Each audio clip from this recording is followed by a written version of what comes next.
Now, how does one of the most low-key rappers in the game end up getting murdered inside a bowling alley in front of dozens of people? And somehow the case just keeps raising more questions than answers. And how does the alleged killer get a passport, buy tickets to Mexico, secure a $1 million bond, and now has high-level legal representation? It just makes you stop and ask, how does all of that happen? All while the death of Takeoff is still being investigated. The Takeoff case just took a very strange turn, and it feels like no one is really talking about it. For those who don't know or need a refresher, November 1st, 2022, Houston, Texas, rapper Takeoff, 1/3 Amigos, was killed at a private event hosted by J. Prince Jr., son of Rap-A-Lot Records founder J. Prince. If you don't know who J. Prince is, he is literally one of the most powerful and connected figures in the entire history of Houston hip-hop. His name carries serious weight in the streets and in this industry. The event was held at 810 Billers and Bowling, an upscale venue in downtown Houston, invitation only, roughly 40 to 50 people in a room. This wasn't a random club night, this was a closed private gathering.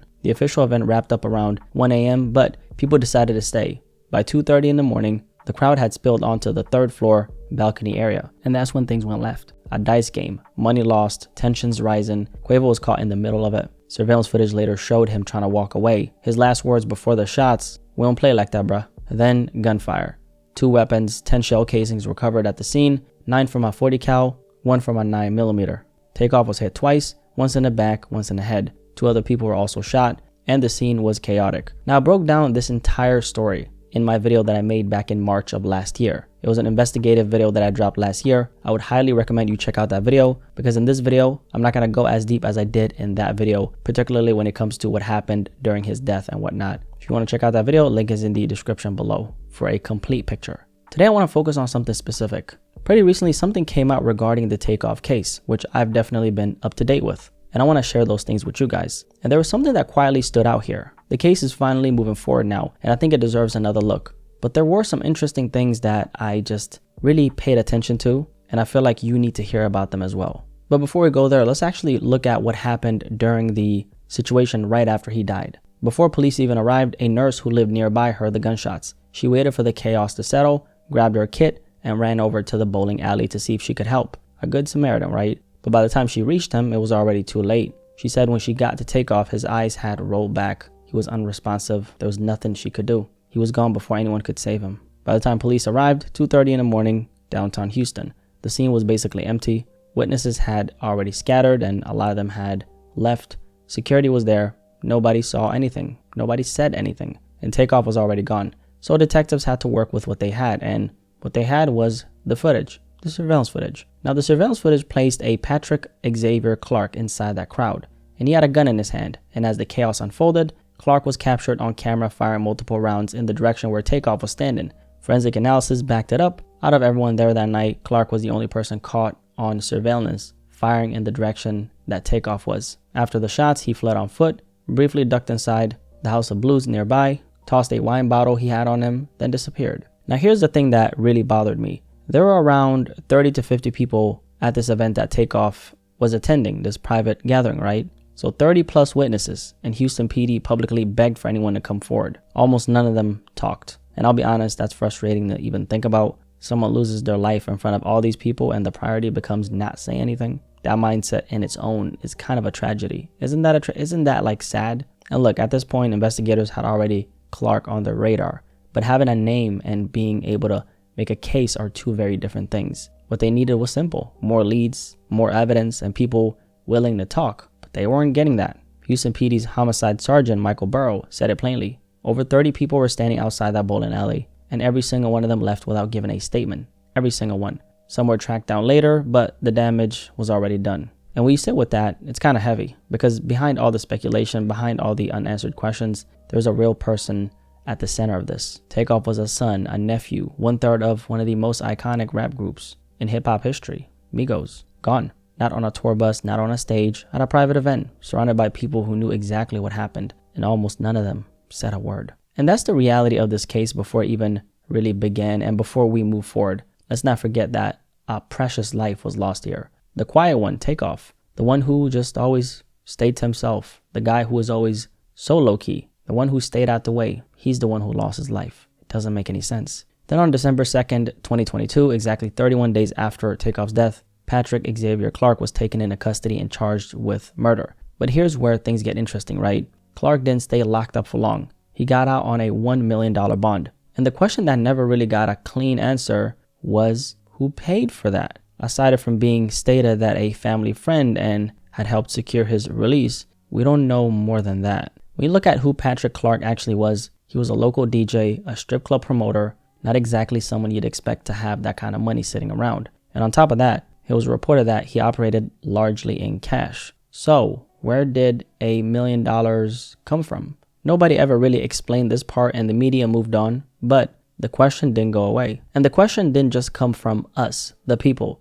It also came from the prosecution. Early on in the case, prosecutors raised concerns that Clark wasn't being fully transparent about his finances. They believed he was downplaying what he actually had access to, and that raised a separate alarm. If this man has resources he isn't disclosing, he's a flight risk, and that concern wasn't just theoretical. Because here's a fact about this case that didn't get nearly enough attention. Just 2 days before his arrest, Clark had allegedly obtained a passport and then purchased tickets to Mexico 2 days before they picked him up. And this is something police made clear right after the arrest. They strongly believed Clark was preparing to flee, that he knew what was coming and was making moves to disappear. Very interesting. And they also had the receipts to back it up. His movements had been traced, the passport, the Mexico tickets, all of it came out during his first appearance in a probable cause court hearing. Now at the same time, his defense was pushing back, arguing that their client didn't have the means to post bond, that he simply couldn't come up with the cash. The judge didn't buy it, and bond was set at $1 million, and somehow Clark was able to secure it. Now to be clear, this obviously doesn't mean that someone is paying a full million in cash, but it still requires serious money or backing to make that happen. Now this is where things start to get a little interesting. Very early on, Clark had a high-profile legal representation. One of his attorneys was Carl Moore, a lawyer who's worked with rapper 6ix9ine, and notably, he's also worked very closely with the J. Prince family. Now let that context sit just for a second, because here's where it gets deeper.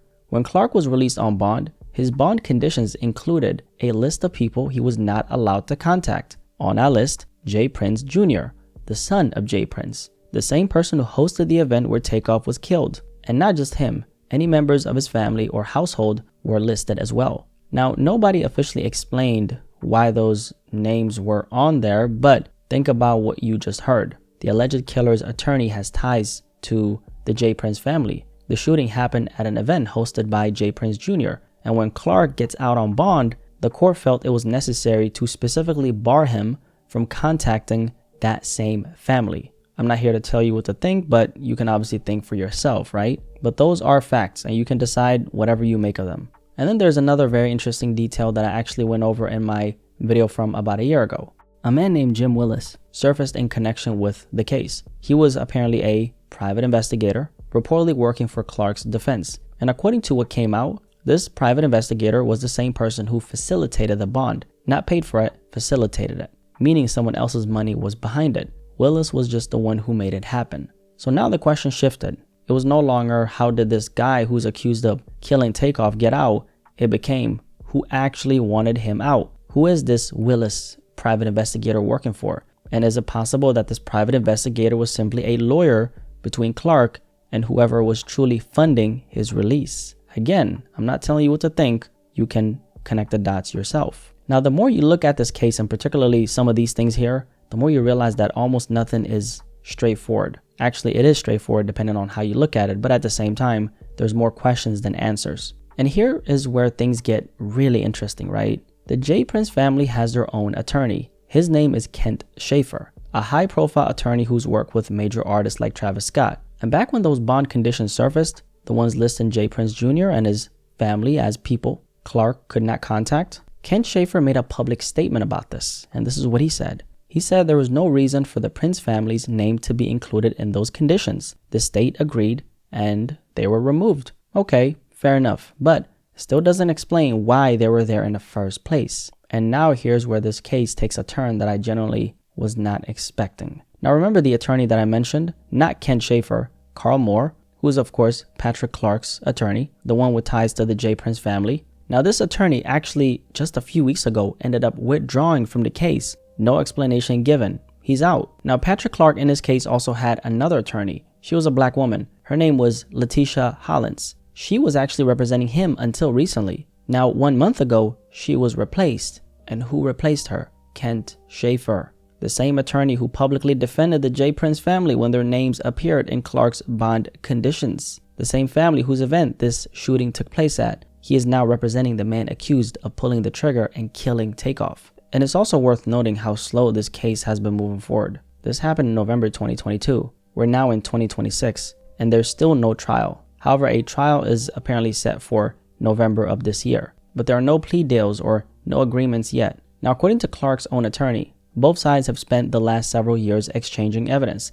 and making sure discovery is complete. And when asked whether this case will even go to trial, the response was very simple. If it's not dismissed, they're of course going to trial, which it looks like they are. And Clark during this entire time has maintained his innocence, saying he just wants to move on and live his life again. And keep in mind, he's been out on bond this entire time. And like I stated, a trial date has now been set for sometime in November 2026. It looks like early November. But here's another detail that quietly slipped through the cracks, which is a detail that I actually covered in the video that I made about this over a year ago. But not everyone has seen that video, so I'll just talk about it quickly. At some point during the case, DNA evidence was mishandled. A forensic analyst made critical errors in processing evidence connected to Takeoff's murder. Errors serious enough that there is a real possibility that DNA evidence in this case was compromised. Now, the analyst was actually fired because of this. And since then, no real update has been shared on what that means for the case. No clarity on whether the evidence is still intact, usable, nothing. Meanwhile, the defense has been preparing,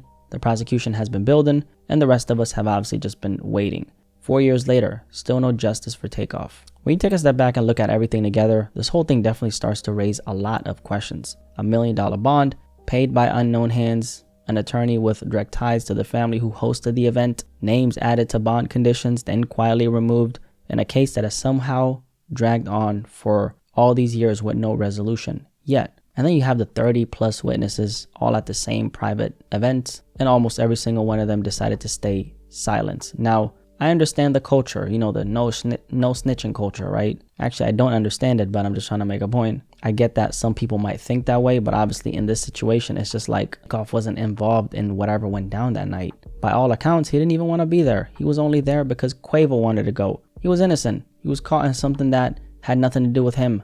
And all those people who watched it happen and said nothing, I guess it was fear. Maybe it was loyalty. I don't really know, right? When silence like that is this consistent, that widespread, it's one of those situations that you don't see in every situation. I just feel like Takeoff deserved better. His family deserves answers, and with the trial now set for November 2026, and hopefully the person who did this can get held accountable for what they did. Obviously, this case has taken a very strange turn, and it's kind of weird how nobody's been talking about this, but obviously that's why I'm here to keep you guys updated. If you made it this far, drop a like on this video and subscribe if you're new here. My name is Blackie Speaks. Nice to meet you. Isn't it crazy how much of a strange turn this case has taken? I'm just hoping that Takeoff actually gets justice and that the person responsible gets held accountable. That's all I can say. You guys let me know in the comment section below what you think about this Takeoff conversation and some of the things that happened or that have happened in this case so far. And I'll catch you guys in the next video, man. Peace. I'm out.